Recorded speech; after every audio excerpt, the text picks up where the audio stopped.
And I knew that Feng Shui was related to energy and I knew it was related to the home, but I didn't really know what the psychology part might be behind it.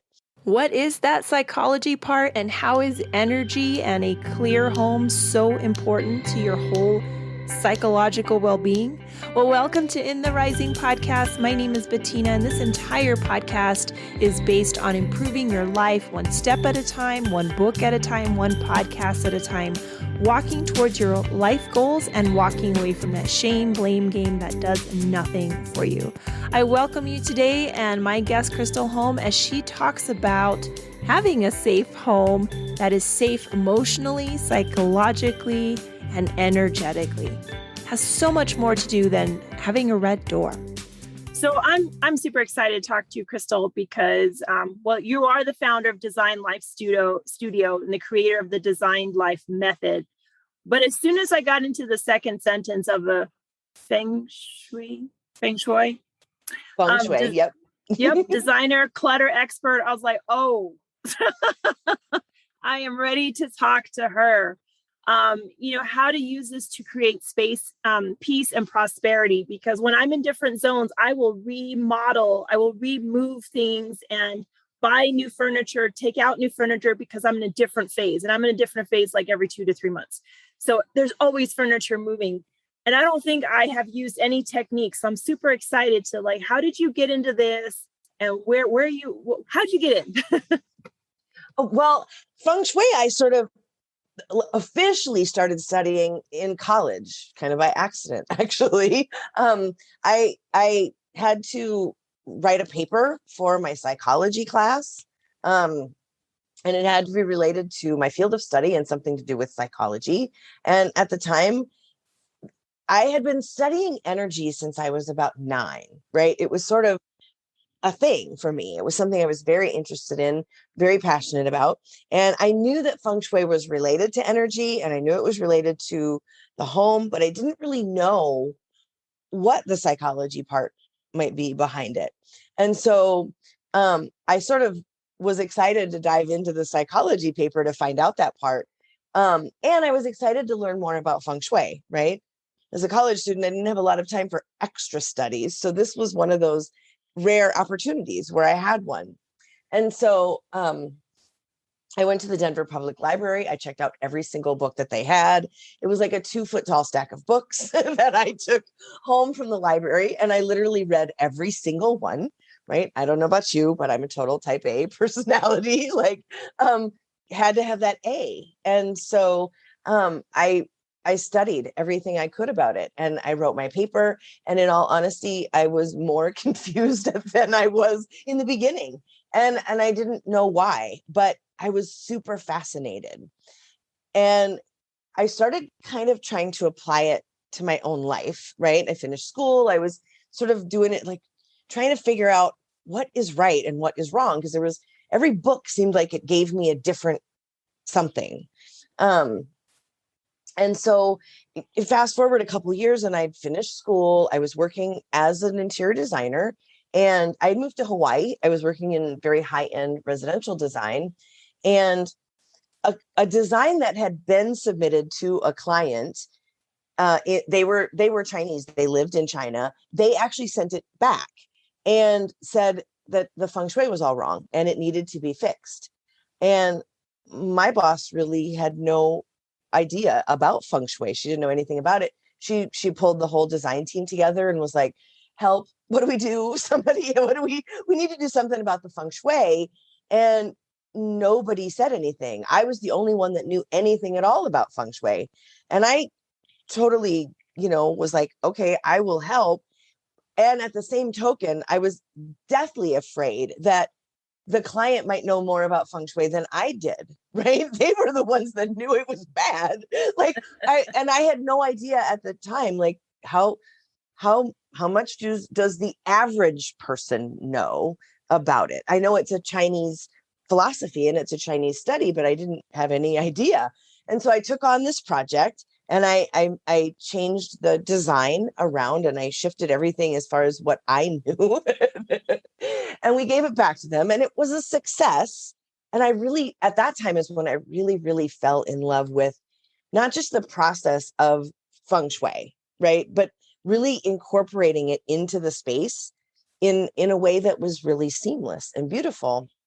And it really drew me in. And so I decided I wanted to learn more about it, like really, really, not just what I was learning from books, but so I went and found another I found another school. I went back to school, to college again, and I studied Feng Shui this time, as a specialty of how to do it, how do I do the thing, why was there so much confusion, like why was there so much misinformation out there. And I really started diving into like studying Feng Shui professionally. And the more than that I learned, then I started applying it to me even more. Like I felt like, okay, now I understand and how to apply it properly. And then I expanded and started taking on clients, right? Like, let me help you.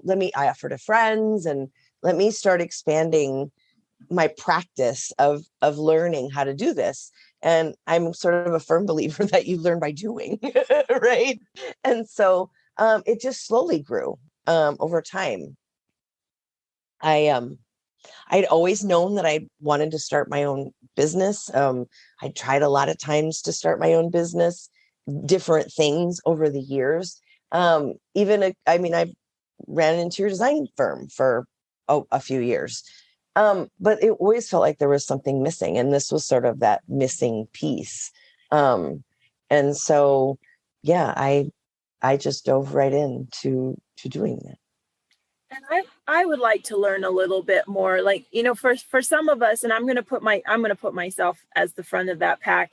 We've heard of it, and there's something like, well, shouldn't like this face the window and this face the door, like, and is that really, and if it's red it has to be in one part, like, is that a thing, but what would you say the fundamental is of Feng Shui so far as energy? That is the fundamentals. Energy, that's the foundation of it. It's the study of the flow of energy in your space. It's the study and the mastery of it, really. Because the energy, it's everything is energy, right? Energy is everything is made up of it. It flows in everything, but it flows like water. Even through the air, it flows like water. It is the thing that animates life. It's the life force. And so it flows even through your space. And so Feng Shui is really the study of that. It's the study of, where does it get stuck? Why does it get stuck? How do we get it moving again? Where is it stuck in your space? And where is that reflected in your life? Because your home is really like just an extension of your energetic field. So it's a reflection of what's going on both internally and externally for you. All of that other stuff, all of the red door and you have to face the door and stuff, that is out there. It's so much. That is that's the mistake. That's the fake Feng Shui. That's the stuff you got to wade through to find the real deal. I think I was having this conversation yesterday, and I think I said, my guess is probably 95, maybe 98, possibly more % of the Feng Shui books that are out there that you read are fake, are just fake Feng Shui. They're not the real deal. And it's just misunderstandings, people that didn't understand the foundational principles and then went off on a tangent and thought they understood a thing that they didn't, and then started teaching it. And then that spread widely, right? Just the way things do. Yeah. But it's at the foundation, it's about this, and it's very personal. So the red door thing is a very broad and general, this works for everybody. That's a good sign that it's fake Feng Shui, right? Nothing works for everybody. You wouldn't go to the doctor and, like, you have a nose, so therefore this is what's going to work for you. Like, it doesn't work that way. It's very personal. It's very one, and it's all just math. Yeah. And you said, your home is a reflection of your life, and there's times when it gets, I've seen that too, where it just gets, in my own home, where it gets really messy, and I feel like my life is just a little chaotic. And then I pull back as soon as I can get my home in a certain order, that things just fall in place in my life. I don't know if I'm feng shuiing on my own terms and didn't know it, but that's why I was so interested in this, because you are talking about creating prosperity in all of their lives. When you get a client, how do you approach this, or how do you start this conversation about adjusting things within their home? Well, I personally have a 4-step method, right? It's the designed life method: mind, body, soul, and home. And everything I do with my clients revolves around mastering their space as a tool, because it is a tool. I do the mathematical calculations and stuff for them to really get them into alignment with their space. But I do talk to them about using their space, because what's happening and what you're describing, for example, is there's often two types of people, right? That chaos and that clutter when your house is a mess, that's a reflection of what's going on internally for you, right? It's an instinctive way of how we behave. When things feel chaotic, we behave that we live that way instinctively, and so we sort of create. But sometimes it's just like busyness that creates the mess, and then the mess creates the chaos in the rest of our lives, right? So it's a cycle that happens, and you can choose to be one of two types of people. You can be the person that's like, oh, I get my life together, and then I instinctively feel the need to clean. Or you clean and suddenly your life just feels like it gets better. The same thing happens when you're sick, right? You get sick, you get a cold or you get the flu, you don't feel well. And you go to bed for a few days, and you wake up and it's like you got used tissues and whatever all over, the space, dirty cups from hydration or food that you didn't clean up after yourself. You got a little mess going, and it feels that way.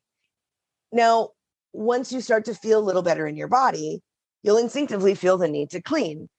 But you can also clean and you will start to feel better in your body, because that's just the way it works. That is, in some way, mastering the feng shui of your space. It's not doing the calculations and all of that, but it is using your space with intention to make yourself feel differently, which is the goal of feng shui. You want your space to empower you, to make you feel some kind of way, a good way, right? Yeah. You want it to be a space that you love, but you have to treat it with love to get that reflected back to you. Yeah, I like how you put that all together. And now, how so far as your business, do you feel like people are really open to that kind of, or how do you get clients and they're like, well, or do you like they're looking for something like that and that's how they are drawn to you energetically? How do you feel with that? Well, like you had said just a little bit ago, a lot of people come to me that maybe know a little bit of feng shui. They've heard about it. They might know, like me in the beginning. I know it's about energy and I know it has to do with your home, but I don't really know everything about it. So sometimes I get those people will come to me a lot. And of course, I put content out there to teach people and to reach people like that, to get that message out there. And there's other people that know, like, my space doesn't feel right. I can't settle it. I need, the energy is off. And those people are more just in that field, right? They're already in that arena of, they're about energy. And so they've maybe heard a little bit more about feng shui and they're looking for it on purpose. Like, I know feng shui will help me. And so I just want to make sure it's done right, because I'm not an expert at feng shui. Those people will also come looking for me. And then there's people that are like, hey, you're my girl. Every time I move, I call you, because it's personal, not just between you. It's personal between your space, because you have an energetic frequency, but so does your space. So, like you said, you move every 3 months. Is that what you said at the beginning of this? Yeah. So do I. I'm in the same house, but I move everything around. I'm like, this is my whatever task or project I'm on needs a different energy, and so I move stuff around. Got it. we've done the sort of nomad life for the last 3 years or so. So we literally move from one house to the next every 3 months, roughly. And so every time you do that, it's a new house. So it's like, it'd be like marrying a new person, right? It's your relationship with your home is like a marriage. Your home has an energetic frequency of its own. So you either vibe with it or you don't. And or you get into alignment or out, so but each one will have its own little base that we need to make sure that we're in alignment. And so I have those clients as well that they move to a new office. Like I had a client that came to me who she had a fairly small office that she wasn't 100% happy with it, but she also wasn't having as many clients as she wanted. She wasn't making as much money as she wanted. And so she was barely affording to pay the rent on the office that she had. She didn't have her office at home. She was actually paying for an office space in a corporate building. And so she came to me and we feng shuied her space. And the very next month, she tripled her income and actually kept it there for 3 months. And so after that 3-month time frame, she felt confident, like, okay, this is my new income level in my business. I feel confident that I can maintain this. So it allowed her to quit her part-time job and go full-time in her business, which then gave her more room to take on clients. And another month or so after that, her landlord came to her and wanted to move her to a new office space.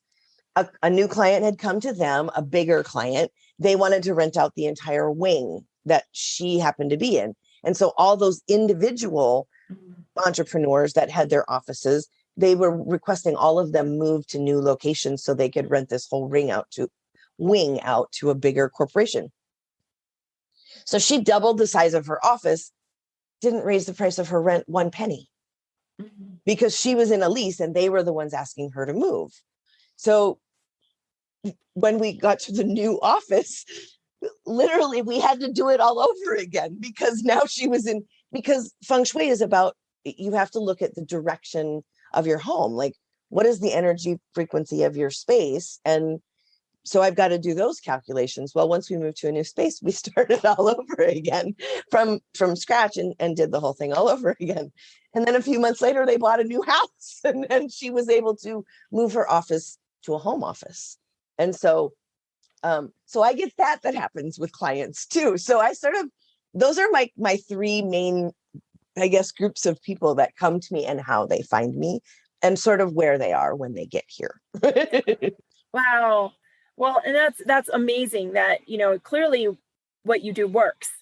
Clearly the energy process works. And you sound like, I can see you. And so, you sound energetic. I can see the energy when you're talking about it. Like there's so much excitement and joy about it.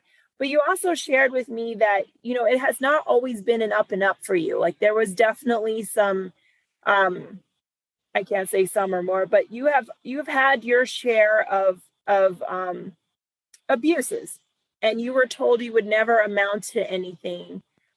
How do you feel now in reflection of that time to where you are now? There's been a lot to overcome. There's been a lot. I grew up with a lot of abuse in my childhood, and I was literally told I should just be a housewife. I wasn't smart enough to do anything. I wasn't, there was no like go to college, do school, nothing. So, I mean, I even had kids straight out of high school. I didn't go to college until I was in my 30s. So I was older. These days I feel pretty good about me, but it's been, it was a good decade or so of doing this work. That's sort of how we didn't even dive into and we talked about my expertise as a feng shui person, but we didn't even talk about like the clutter part of what I do. And clutter is a huge part of the energy flow in your space. And I always had a lot of it. It's related to our mindset piece. And I had a lot of healing to do around that. I always wanted to be an entrepreneur since I was little. My grandparents owned their own shop. And I can remember being just a little girl playing in the office, playing the boss. I was the boss. Like, what are you playing? I'm playing boss. And they had the little calculator thing with the, like a typewriter where you got to push the numbers and all the paper would roll up. And I loved to do the thing. That was just my deal. So I started my own first company when I was about 6. And then that got shut down after I cut my sister's hair, and that didn't go well. But, my first real business in my 20s, and I started many, many of them, even as an interior design business. And they were never quite the success that I wanted them to be, but there was a lot of trauma in there that needed to be healed. And that's really what led me deeper into the psychology part of Feng Shui. Right into where I started was for psychology paper. When I started taking on clients, I noticed all of them got stuck in the clutter part. And all of them had a story around it. And so I really started diving into that. There's not a whole lot of books out there to do research on about clutter. It was sort of like a PhD in doing all the work, applying what I was learning to myself, listening to what my clients had to say and trying to coach them through the process of how do I help them do this, right? For me, it was a learning curve. And for them, it was a thing too, where it was like, because all of my work is remote. I do my work from home, just like you, right? So I get to do the technical side and they do the physical side, which is a really great part of the healing process, because you go through this deep connecting with your home. And since it is a reflection of you, it really, it's going through this healing process of healing your relationship with yourself, just sort of what I had to do. In a number of years ago, I was injured on my job and I couldn't walk anymore. I was just sort of stuck at home on bed rest, and it was a workman's comp thing. And it was a huge battle. And it was almost like being a child again. It was just as traumatizing when every time my doctor would try to send me to a specialist, like for a diagnosis or whatever, the insurance people would come back and say no, like, yeah, you're not worth that. We don't think you need it. We're not going to spend that much money. And it'd be like, it's $100. Like, I am never going to walk again. Like, it very much was this same sort of battle around worthlessness and worthiness. And I started really taking that time for myself to really deeply apply, because it had been a long time since I had really shifted things around. Like, I'd applied Feng Shui to my own space for a long time, but this stuckness, right? Being stuck on bed rest, this being unable to walk and unable to move, my home got cluttered, right? And I sort of found myself in this place of just stuck. And I hired a coach to teach me how to start a business, and she hired me to design her space. And in the process, I was even reminded of things that I had learned earlier in my career when I was working in very high-end residential. I worked with a lot of very successful entrepreneurs, and designing their spaces behind the scenes, I really got to see a lot of how they live. Like, we see the face of them, but we don't get to see the secret, the lifestyles of the rich and famous. Remember that show? Right? Yeah. I got to see that up front and close and personal, and they would tell me like what they needed. And so even when I sat down with her and she was like, I need space for yoga, I need space for meditation, I need space for this, I need space for that. And I was like, I can barely move. They won't let me go to the doctor. Like, I'm kind of on my own with healing my body. And so like we were talking about earlier, when you were sick or when you started decluttering, I started doing yoga. I feng shuied my space on purpose, like to get really, really intentional about, I'm going to use my space, not just to feng shui it, but to use it like an engine, like a machine, because that's one of the things I had learned about energy is, right, when you want to manifest something into existence, not only do you have to get in alignment with it energetically, but there has to be some sort of power there, right? The energy has to be raised for it to manifest, right? You can't just wishful thinking it into existence. You have to actually get into action. You have to get into momentum. You have to build that energy that's going to make it happen. And so my intention at that time was to use my space that way, as a whole sort of 3D vision board, into making it into existence. And that's what I ended up doing. And that's how I actually even ended up creating my framework around the whole thing. I started really looking at everything my clients had taught me about clutter. And then I started looking at my own space and like, oh, okay. And really started connecting the dots on some of these relationships with how the whole thing works.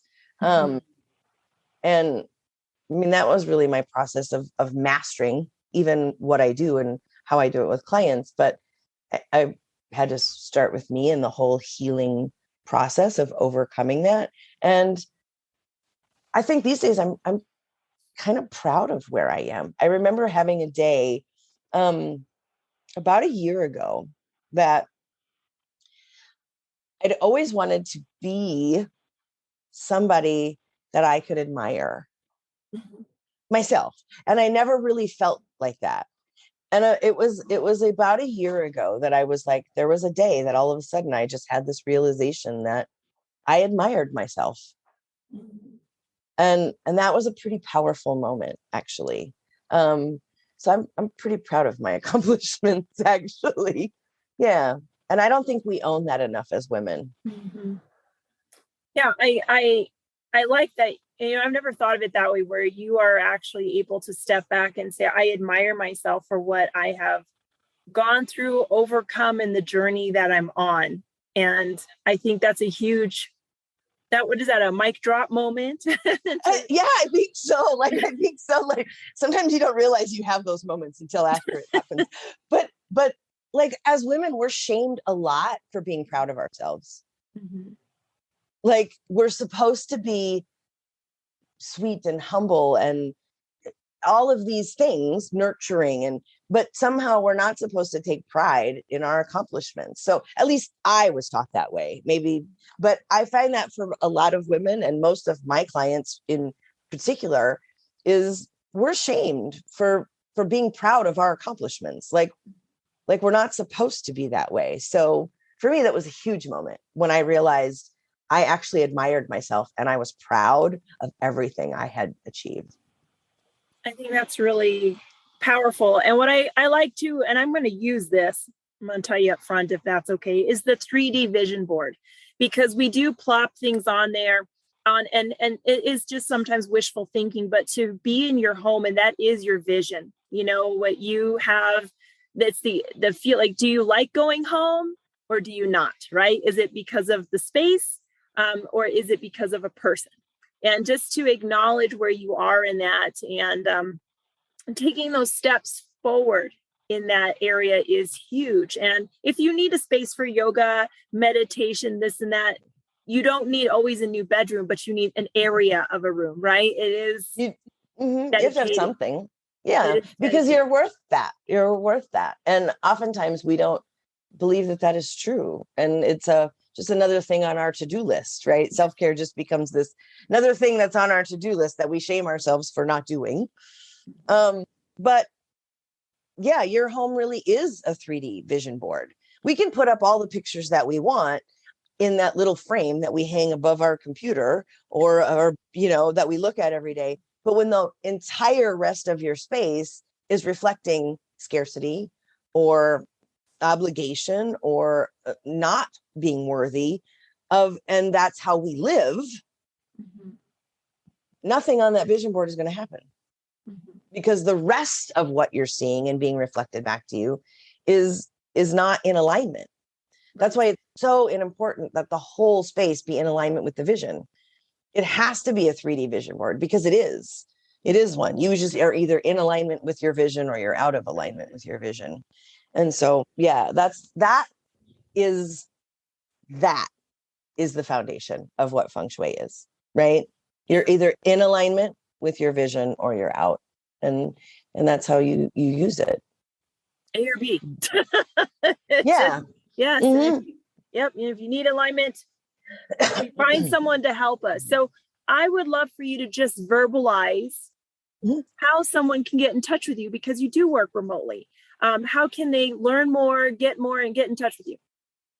Well, if they really want to work with me, they can apply to work with me at peaceandprosperityalignment.com. That is working one-on-one with me to Feng Shui your office space. We can go into all of that if that's where somebody wants to work. But if you're more just still looking for the right mentor to help you create your space, but you're not quite at that point yet, and like you, always doing the decluttering thing, you can find me online. I'm at my own website, krystalholm.com. You can download, I have a free gift that will help you get started, at least decluttering your space, at declutteryourmindset.com. And of course, I'm on all the social media. There were so many great moments in my conversation with Krystal, and including that moment where she talked about looking in the mirror and just being proud of herself. So many of us don't pause. We just look at what we have left to do, but we don't pause and just appreciate what we have already gone through and what we've come through. And there's so much more to Feng Shui and interior design than just having this face the door. It's about clearing your energy. It's about clearing your mind, and about clearing a path to move forward into your life. So if you like this podcast, I encourage you to leave a 5-star review if you're listening to it. If you're on YouTube, go ahead and subscribe. Leave a positive thumbs up. It does so much for not only this channel, but also to put this information into the hands and ears that it can make the biggest difference. And until next time, let's keep building one another up.